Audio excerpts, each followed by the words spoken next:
going on, my PT peeps and my Walking Dead family? One Eye Bri back to talk about The Walking Dead Season 8, Episode 4, review and discussion. So obviously, spoiler warning if you haven't seen the episode, as we're going to talk about it and discuss it and review and give you my take on it. So spoiler warning, if you haven't seen it and you don't want to know this information, stop watching now. But for those who have seen it and want to discuss it, here we go, guys. So Episode 804, I was excited for it and sad at the same time. Well, overall, I thought the episode was decent. It was okay. Out of the 4 episodes that have aired so far, it was probably one of the lower ones. 2 and 3 were better in my books, but it was Ezekiel, Kingdom heavy episode. We're finally going to get past this setup for it, but Ezekiel was being set up for his storyline to know that he is in charge, that he's not in charge, that he's not the man that everyone thinks he is. Jerry and Ezekiel are, just regular guys. Ezekiel has fooled everybody to be a king. He's motivated everybody, and it was coming right in his face. And that really is a shame because Ezekiel is a motivating person. His kingdom got wiped out. A lot of the warriors, a lot of the fighters, a lot of his people got wiped out. Daniel Newman, the actor who plays Daniel on the show, it's a shame that he went, but he basically had the Richard death from the comic. Alvaro, he had a weak death, I thought. I liked that he was still alive, that he was helping out, and then that geeky Gunther, the savior, shot him in the back. He went away with Jerry, so they were still alive. And there were so many walkers in this episode, I felt, too.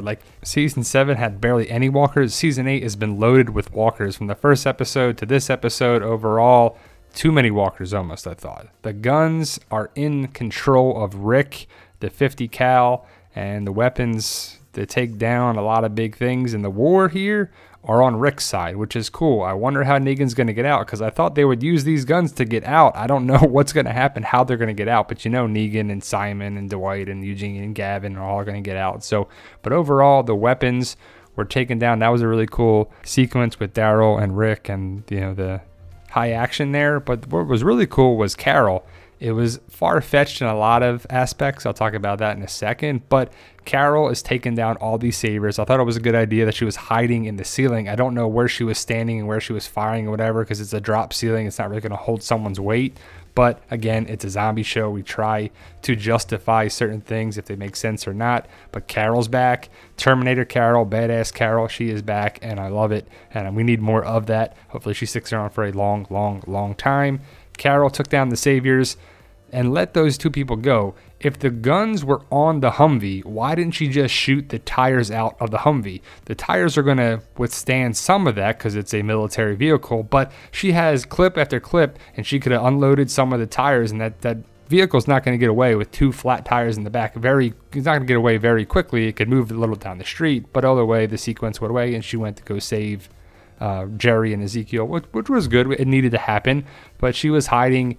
And just the way the saviors are, they're just cursing at each other and yelling at each other and all this stuff. And I feel like that fat savior took a really long time to come around because she was hiding on the ground by the boxes and the cases here. And then this guy's like, don't make it till I get around that way. And next thing you know, she's in the ceiling and then just took them all out. It was like, man, that guy was really slow. But overall, Carol was one of the best parts of the episode. There was just a lot of craziness, a lot of far-fetchedness with Ezekiel and this and the Gunther thing and the walkers. And, it was just a little too cheesy and hokey for me. I like the idea of the episode and from the spoilers, but just the execution was pretty weak, especially the gun battle here. There's 5 saviors and Carol is there by herself. They shot up the whole car. Didn't shoot the glass out. The tires didn't explode. None of this gunfight was just full of crap right here in my eyes. Overall, again, I'm trying to justify it, being a little hard on it, I guess, but you're like, come on, man.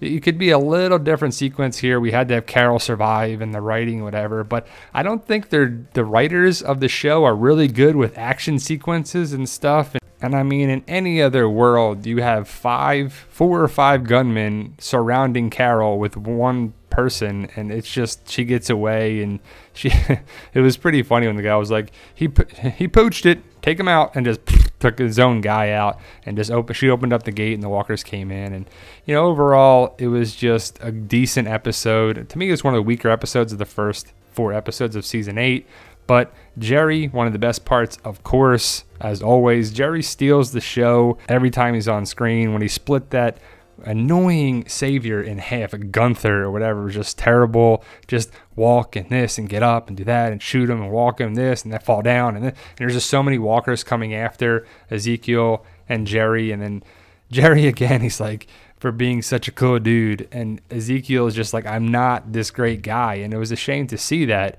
Jerry broke his axe. That sucks. Hopefully he gets one back.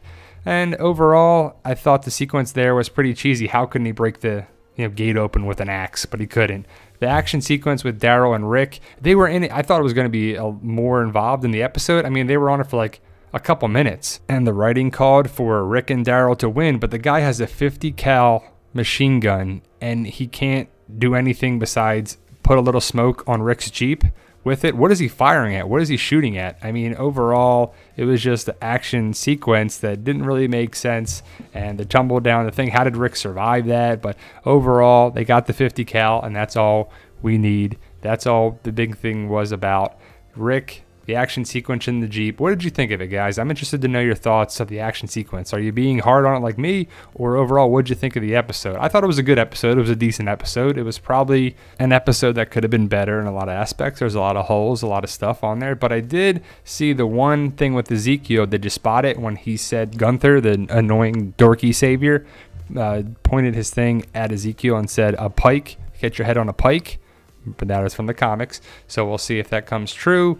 Rick, you look terrible. That was funny by Daryl. But overall, Shiva is gone. It was, to me, it was sadder in the spoilers that I knew it was coming. The execution of it just was underwhelming to me a little bit. Like, she jumped down, threw the walker up, knocked some around, and then they just kind of piled on her. I don't know, I just felt like it was like just not as tragic as I thought it would be in my mind. But it was sad. It had to happen because of the comic connection and all that stuff. And people say, oh, the show is the show and the comic's the comic. They're doing the comic on the show, basically. Where they go around and they do this and whatever. But Ezekiel is going to be depressed now. Carol's going to snap him out of it, I would assume. But overall, guys, what did you think of episode 804? Post your comments below, guys. So we're doing a giveaway. 50,000 subscribers. When we hit that, we're getting closer every day. Stay tuned for more details about that. To be eligible, you got to follow me on Instagram and follow us on the Walking Dead Community Facebook page and a group. Instagram at the PT channel, Walking Dead Community Facebook page and a group. You got to be a member of the group and follow the page, of course. Got my book series, books 1, 2, and 3 available now. Fight for Us, Amazon.com, BarnesandNoble.com, all that good stuff available now. And if you can, guys, hit that subscribe button to help us achieve our goal of 100,000 subscribers. You guys are awesome, and thank you for watching.